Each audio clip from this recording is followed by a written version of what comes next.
morning, everybody. Glad that everybody's here for the day 2 of the International Conference on Creativity, Emotion, and the Arts. Welcome, and we have another very exciting day of events. The first set of presentations this morning is on creativity and innovation at work, and we have 2 presenters. First will be Dr. Alexander McKay, who is an assistant professor of organizational behavior at Virginia Commonwealth University. And our second presenter will be Dr. Roni Reiter-Palmon, who is a professor of industrial and organizational psychology at the University of Nebraska at Omaha, and the director of innovation for the Center of Collaborative Science, Interdisciplinary Center at the university. And they will be talking to us about all things creativity and work. So I welcome our speakers, and Alex is going to be first. Thank you.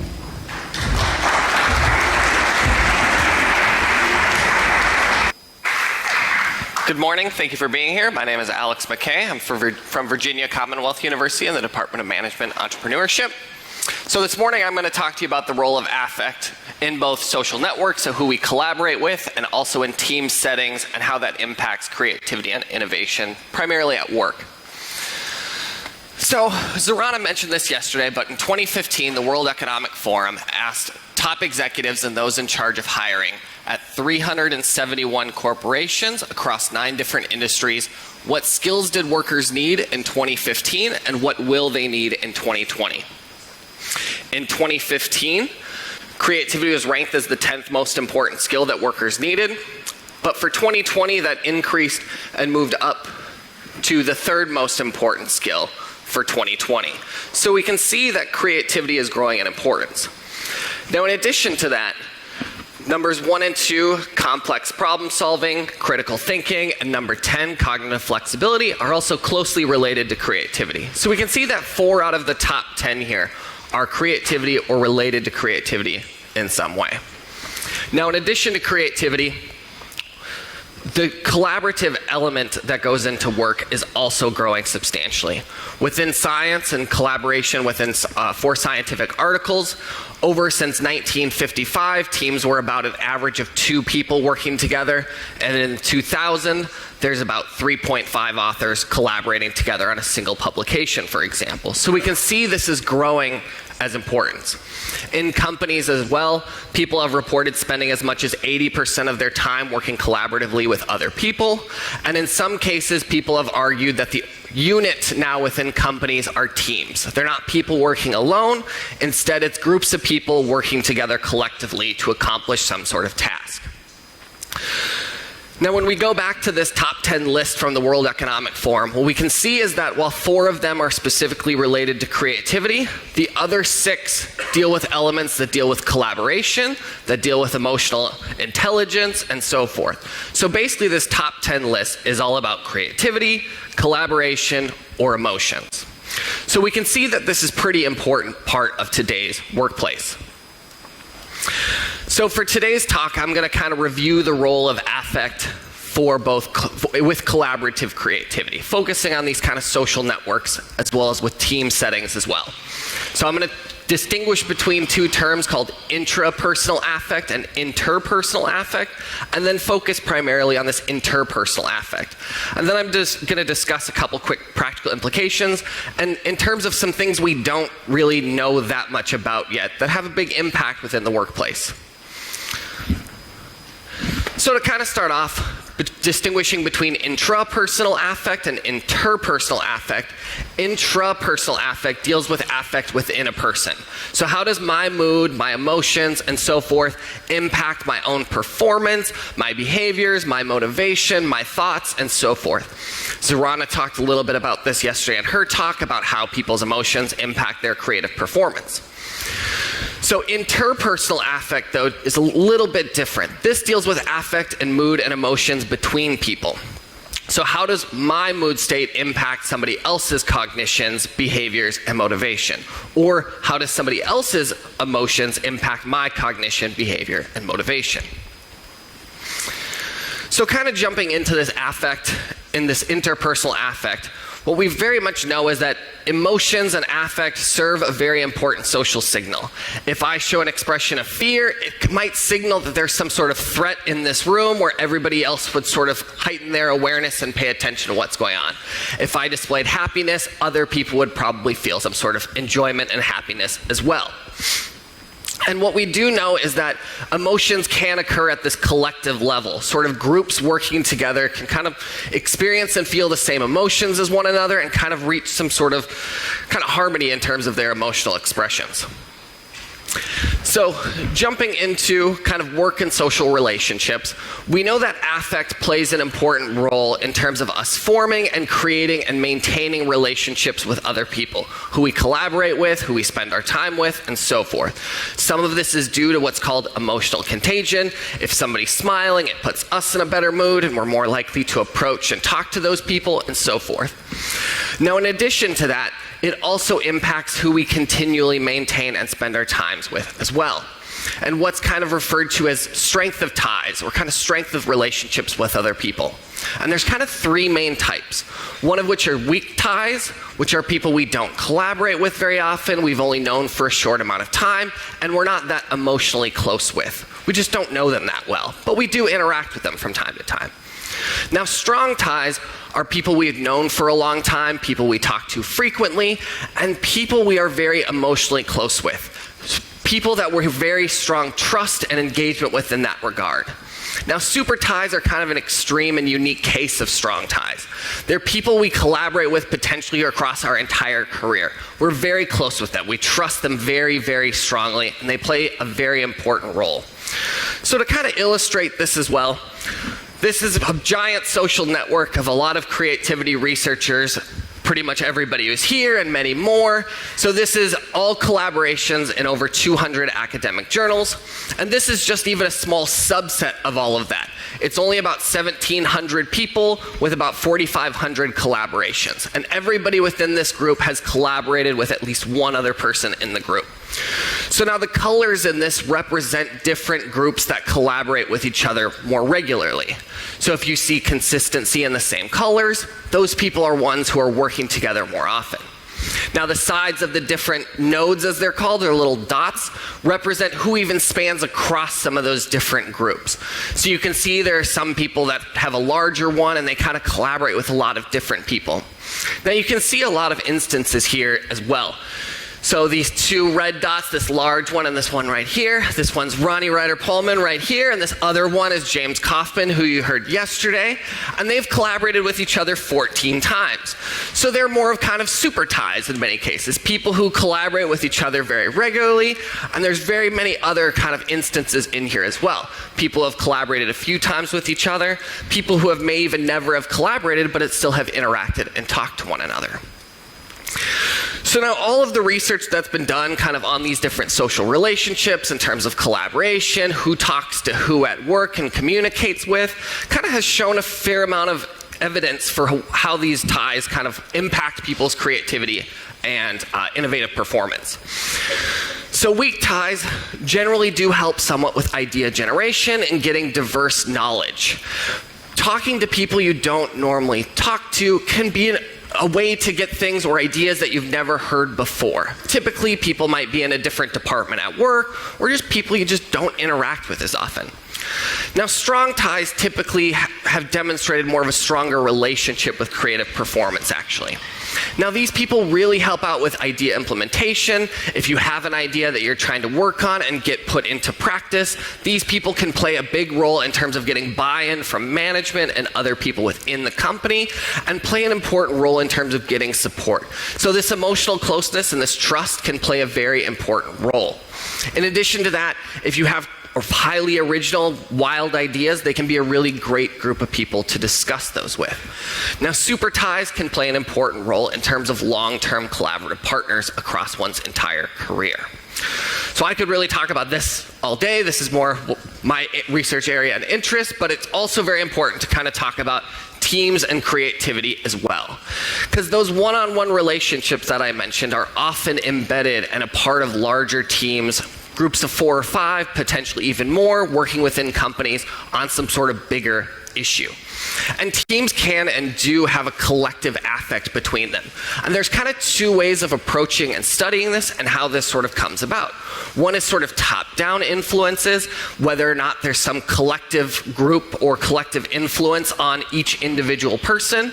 Sometimes that's more impacted by the culture within the company, and leaders play an important role, and Roni will kind of talk more about that when she gives her talk.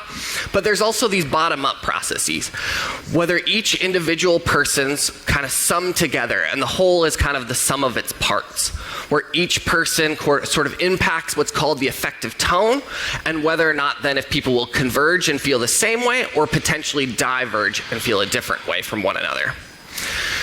So when it comes down to this convergence or divergence, there are different aspects that kind of drive this. So in a book chapter that's coming out in a book I'm working on with Roni and James on team creativity, there are a number of different aspects that sort of drive this as well. So Kyle Emmich and Lou Lee sort of discuss this, and they view sort of three aspects that lead people to more likely converge in their emotions. It can be contextual processes, different norms within the group, also shared experiences. Since people are together more often in a group, they more likely might experience and reach the same emotional states through those experiences. It can also be through individual differences, how much empathy they have towards other people, how much they can manage and influence others' emotions, and how much their own emotions can be influenced, as well as automatic processes, the emotional contagion, or just mimicking other people. Now, while these will help people converge, there are also things that might kind of separate people so they feel different emotions in the group. This can be kind of contextual aspects, different roles and hierarchies within the team as well. And it can also be these individual differences and traits as well. Different personality traits may lead people to kind of feel differently from one another versus coming together. In addition to that, might be unshared experiences. On the way to work, somebody may get a speeding ticket or have some sort of rough encounter with someone else, or just something that might lead them to join the group feeling more frustrated and so forth, whereas everybody else might be in a more positive, happier mood. So then jumping into looking at what happens when teams converge on emotions. And there's kind of typically two ways of looking at this. Positive affective tone convergence, which means it's kind of sort of the average positive mood of everyone within the team. And negative affective tone, so the average mood of everyone for negative affect within the team. Now, generally positive affect for collective groups is generally good for creativity. They think more flexible, they're more confident in their work, and they just generally kind of perform better. Now, there is one particular instance actually when this has been bad, and this is actually when trust within the team is high. Now, that might sound a little weird given that trust can play an important role and also positive emotions can play an important role, but when you put the two together, it sort of creates some sort of issues. So when people are more trusting of each other and in a positive mood, they actually might not be willing to sort of challenge each other's ideas or discuss or bring up alternative ideas that might even indirectly challenge other people's ideas. Nobody wants to break that trust, and nobody wants to sort of take down the positive moods that people are feeling within the team. So it may lead to this state called groupthink, where everybody just sort of stays silent and nobody really challenges or kind of puts forth alternative ideas. Now, when it comes to negative moods, generally these are bad for creativity. Generally, sort of creativity is reduced and teams just don't perform as well. But there are a couple instances where it can be good. If people are working collaboratively in a group versus working alone in negative moods, they get this boost from simply just collaborating with other people. In addition to that, when there's no expectations for future interactions, this can also play a role as well. When people are in a negative mood and there's no expectations that they're going to work together again, they're not going to become as cohesive of a group and a collective unit, so that negative affect won't become quite as an issue with that collective group. In addition to that, it also helps out with idea selection. So most of the research I just discussed deals more with idea generation, not necessarily idea selection. But negative moods can kind of lead people to be more analytical and kind of pick out different themes or ideas from whatever they're working on. So it can play an important role for idea selection. But that only occurs when teams are also experiencing positive affect. So it's not necessarily just the occurrence of negative affect, it's also the experiencing both negative and positive affect at the same time. So, kind of moving into the other aspect, which deals with affective tone divergence. So this might be thought of as affective diversity, people experiencing and feeling different moods within a team. Now, there's been very little research on this sort of phenomenon, or what happens when people feel differently from one another working in a team. Some research shows it's good. When people are feeling differently, when people are in a positive mood, they're more exploring and seeing different themes or ideas emerge from whatever they're trying to learn or engage with. But negative mood people might be more analytical and kind of pick apart and try and reach some sort of more logical conclusion. So when it comes to different decision-making research, it shows that people kind of reach actually a better decision potentially when they're experiencing and feeling different moods. But it also can be sometimes bad. In one study involving top management teams and CEOs, they found that positive affective diversity, so how much they differed with positive affect, impacted whether or not they engaged in more participatory decision making, so worked together in making a decision, and also whether or not it impacted the firm's financial performance. And they did find that when there was more positive affective diversity, firm financial performance was slightly lower, and there was less participation in decision making actually. In addition, with nuclear crisis or nuclear power plant workers working on a kind of a crisis project or experience, found that they actually were less effective as a team when they had more positive affective diversity. And in one study with creativity, they found that when some people were experiencing positive moods and other people were experiencing negative moods, they actually performed worse than people all feeling the same way. And part of that was because when they would generate certain ideas, what can happen with negative moods is it leads to more of an evaluation of those ideas. And what happened is negative mood members shifted the teams to evaluate those ideas too early. So they weren't able to generate as many ideas as they would have had they all been potentially in a positive mood. And it led to a reduction in performance. So in terms of some practical implications, I'll mention two of them. One is super ties and strong ties can play a very important role in terms of the work that people engage in. They can help drive people's projects, help them get them implemented, and even just help with idea generation. But an important caveat is to remember that weak ties, or people we don't talk to as often, can play a very important role in our creativity and our innovative performance and work. In addition to that, positive affect in teams is generally better. So getting people to be more in a positive mood before kind of getting started on any creative work can be very helpful. But in terms of a caveat with that is make sure there are not aspects that might lead teams to not challenge one another, or that will lead them to kind of challenge some different ideas. Nice, respectfully, but still be willing to engage in sort of questioning ideas going forward. Now, in terms of some things we don't know, we still don't know that much about what's going on when people are feeling different moods within teams from one another. And that's still very much an area for exploration. And Zorana talked about this yesterday, but the co-occurrence of both positive and negative moods, what's called emotional ambivalence, is still very well not understood in teams as well.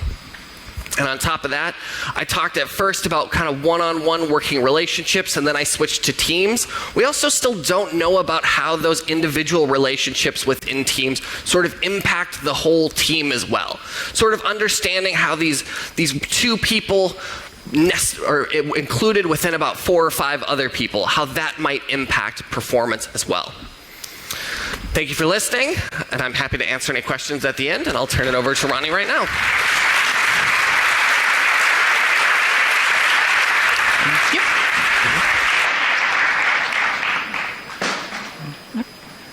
Good morning. So I'm going to take what Alex talked about and expand that and move from teams to leadership. But before we get to the leadership, I want to talk about some issues that we see in teams and what we know about teams and creativity.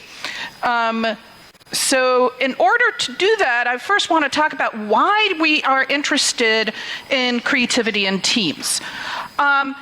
Alex mentioned the survey that showed that creativity is becoming rapidly an important issue in businesses, and so does collaboration.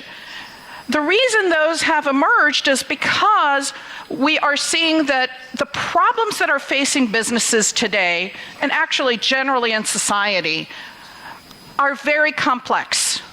We kind of solved all the simple problems. We took care of them. What is left is the complex stuff. We also have a very rapidly changing environment. Technology changes fast. We have globalization. Things are moving much faster than they did.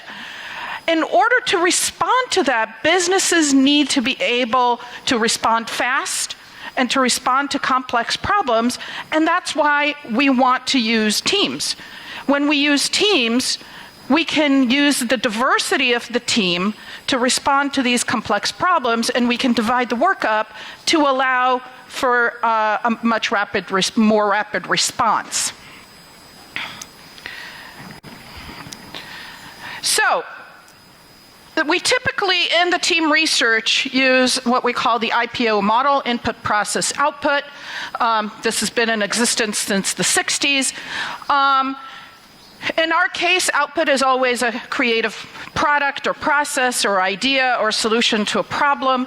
Just a reminder, something is creative if it's novel and useful, right? So it has to be task appropriate and solve a particular problem, but also novel. In terms of inputs, this is stuff that the team brings to the table. This is the stuff that is embedded in the team that we start with. Specifically, I want to talk about team diversity for a little bit. And then the process I want to focus on are the various social processes that are happening within the team. So when we talk about diversity, there are two broad categories that we look at. We look at demographic diversity of the team. So these are things that are usually easily observed: gender, age, race or ethnicity, nationality or culture. We see a lot more multinational teams with multinational organizations. The research on demographic diversity and creativity suggests, and this is through a meta-analysis, so it's a combination of multiple studies, that demographic diversity is unrelated to creativity. No relationship. What is related to creativity is functional diversity. Functional diversity has to do with diversity of the team based on the job or function in the organization, the department you come from, educational background, or discipline. So when I talk to companies, they like to put together diverse teams based on demographics. It's easy to do. Oh, we need a few women and some people from this racial group and that racial group and a few older folks and younger folks, with the hope of gaining creativity. But creativity does not seem to be related to demographic diversity. I do want to make a couple of caveats here with the demographic diversity. I think part of the reason it's not showing up in research, actually two reasons.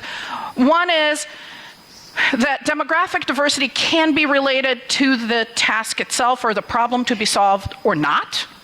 So for example, there was a big discussion in the US about a couple of years ago about the fact that there are no phone apps for dealing with older population. They're just starting to come out now because the people that are developing apps are in their 20s. They're not thinking about 60-year-olds. They're not 60 themselves, nor do they have parents that are older, right? Their parents are younger. It's when it's an app developer that started this was in his mid-40s and had older parents and therefore had concerns. So demographic diversity can be beneficial if it's task-related. But when we combine across studies, some where it's task-related and some that are not, we get zero effects. The other thing is that demographic diversity has been studied as one factor at a time. So we look at age differences or gender differences. But I'm not just a female. right? And I'm not just my age, I'm both at the same time. And the studies that look at this intersection or combination of factors, I think there might be 2 or 3 of those. So it becomes very complicated, but I think that's the way we need to study it if we want to see effects on creativity. But let's focus on that functional diversity for a moment, because that really is task related. We put together a group of people that have something relevant to say about the problem at hand. So if we're putting together a new product, we want to have somebody from engineering, and we want somebody from the manufacturing plant, and we want somebody from sales, and maybe we want somebody from HR, and probably somebody from marketing, because all of those people are important for the success of the product in the end, and the sales of the product, and can influence the decisions that we make. So what are the benefits of these diverse teams? We think that diverse teams have more information. Alex talked about this even with weak ties, right? We get more information, we get more diverse information. So if I'm sitting in the room with Alex and we're very similar in terms of what we know and the context we have, we're going to have a lot of similar information. But if I sit in the room with a computer science person, all of a sudden we have a totally different network and different sources we could go to. So we get more diverse information. We get more perspectives. And we can divide the work up. Many hands make the work lighter, right? So there are cognitive benefits for these diverse teams. However, and it's a big however, diverse teams tend to have significant social deficits. We're more likely to have misunderstandings in diverse teams. I've worked in interdisciplinary teams. Sometimes we talk about the same thing using different terms, and we don't even realize it. And it can take months before we go, oh, we're talking about the same thing. Okay, we're good now. You really need to take the time to get to know each other and get to know each other's vocabulary, right? You're all speaking the same language, except it's technical language, so it's not the same language. You're more likely to get disagreements. I work with folks in the medical school. We disagree about how to analyze data and what statistical tools to use, because what's conventional for them is not conventional in psychology, and vice versa, right? So trying to figure that out. All of those result, as I said, in process deficits. It can result in low trust. It can result in increased conflict. And those are negative emotions, right? So we talked about negative emotions. The weaknesses in these diverse teams tend to result in negative emotions, which can be problematic for creativity. And I'm saying can be. So let's shift to talking about the leader and what leaders can do. And one of the things that we find is that leaders are critically important for making sure that teams work well together and they manage the social process. Okay? So they create this climate for creativity where there is support for creativity and psychological safety. And I want to talk a little bit more about psychological safety, which I personally have I've come to understand, or my current view is that psychological safety is this overarching concept that facilitates effective social processes. So what is psychological safety first? It is a feeling or perception of being accepted and respected in the team. This feeling that you can take risks. And it's been found to be related to creativity and innovation. Now, specifically, what do we know from psychological safety research? There's been quite a bit of research in the last 10 years or so.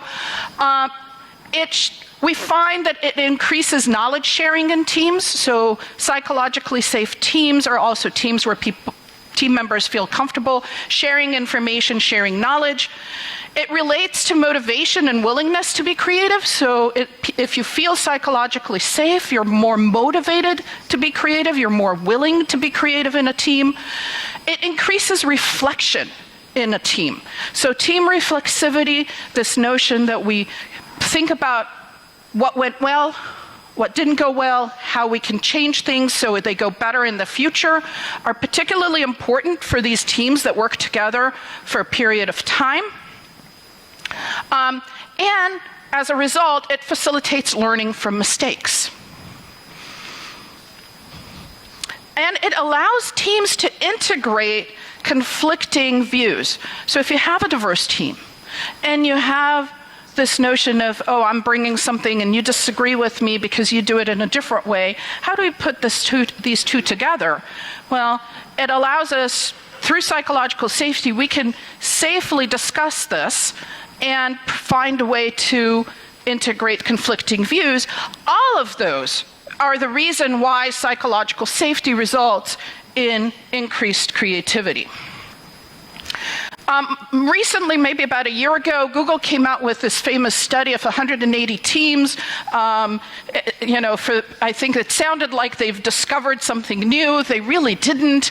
What they found was their own internal study of their own teams. Those teams that had high psychological safety were also their most productive teams and most creative teams.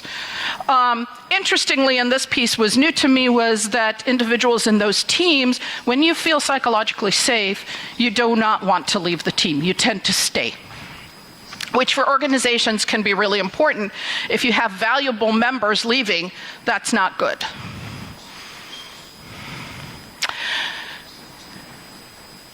So when we talk about psychological safety, there's a lot of misconception about what psychological safety is. So I said it's feeling respected and being willing to take risks in the team. It does not mean that you have to be nice, okay? Being nice for the sake of being nice and not having any disagreements because we don't want to rock the boat is not psychological safety. Psychological safety, to borrow from Zorana's presentation yesterday, has this mix of both positive and negative. The positive is this feeling of acceptance, right? And being nice. But the negative is we have to have disagreements. Psychological safety allows us to have those disagreements, and it's useful. But we need to know how to disagree, how to do it well, how to do it respectfully.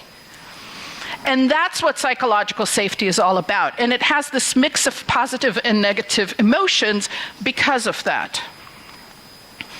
So psychological safety allows team members to engage in an open discussion.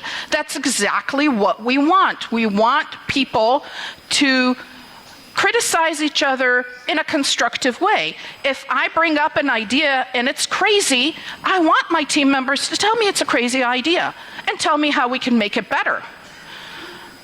We want people to suggest creative ideas. If they're too nervous because they're feeling that they will be criticized too harshly, they're not going to bring it up. It allows people to disagree, but in a respectful and constructive manner, which again facilitates creativity. It allows people to ask questions. Okay, so you brought up this idea, but what about this? Did you think about how we would implement it? It allows people to admit mistakes and therefore learn and grow from previous experiences.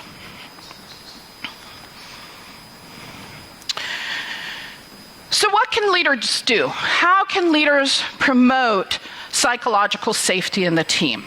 And leaders have a very important role. Leaders can help the team develop respect for different opinions.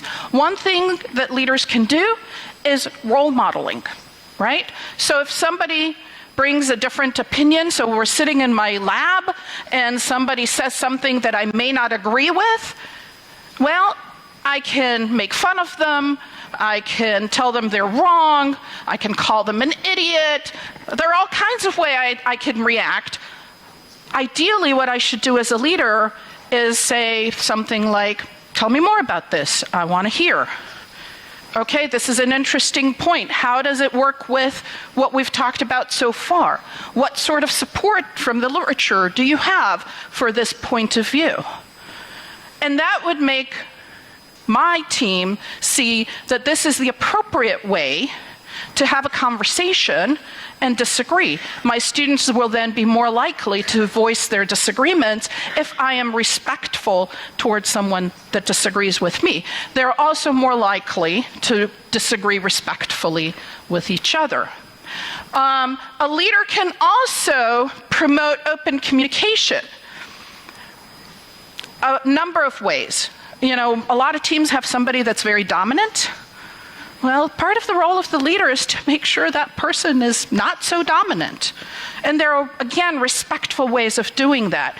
You don't just tell that person to shut up. You just say, maybe, you know, okay, we've heard your point. Let's hear what other people have to say. The leader needs to draw out those people that are quiet. You have something to say. We want to hear your opinion. Make sure that as a leader, you hear everybody in the group. We also find that when diversity of thought is viewed as important in the team, that is viewed as something that is desirable, those teams tend to have psychological safety, open conversations, and so forth. So the leader is a really critical part of telling the team and explaining to the team why this diversity of thought is important. And remember, leaders need to not just talk, they need to do. Because if I say it's important, but then my behavior suggests that it's not going to happen. Leaders promote collaboration. Okay? Leaders can promote collaboration by facilitating interaction. So, for example, as a faculty member, I may tell one of my students, you know, I really think you need to contact this person, maybe in a different department. So I have these relationships that I can then suggest to the team to go and further promote. So it's not just within the team, it's across other teams, other departments, other organizations. They can facilitate information sharing within the team, again, by facilitating this open discussion, by making sure that everybody's point of view is being heard. The leaders themselves should not dominate the conversation either. Finally, leaders create a positive climate that supports creativity, and one of the most important parts of that is a climate of learning. One of the things that we see when we look at organizations that are particularly creative, we find that they don't talk about mistakes. They don't talk about, or they talk about mistakes, they don't talk about failure. Creative ideas are risky ideas. Creative ideas are new. We haven't tried them before. We don't know if they would work. Most creative ideas fail. They do not succeed. As a result, it's really important how the organization and leadership within the organization treats those failures. So for example, a company like Gore-Tex, who's very well known for their creative efforts, they don't talk about failure. Learning opportunities is what they call them, right? So it's not a failure. I can take the risk because I don't fail. I learned from it. And the question is not, we don't assign blame. Oh, you're responsible for the fact the company lost $1 million. No. We know that's part of what happens. We know that we will have some losses. We're going to talk about what we learned from this, how we're going to do things better or differently, or now we know that this doesn't work. Okay, check, right?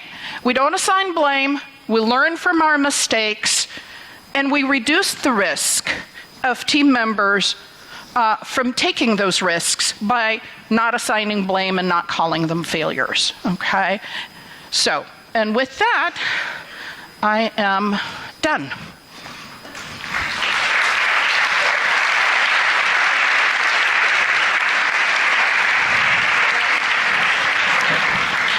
I never know.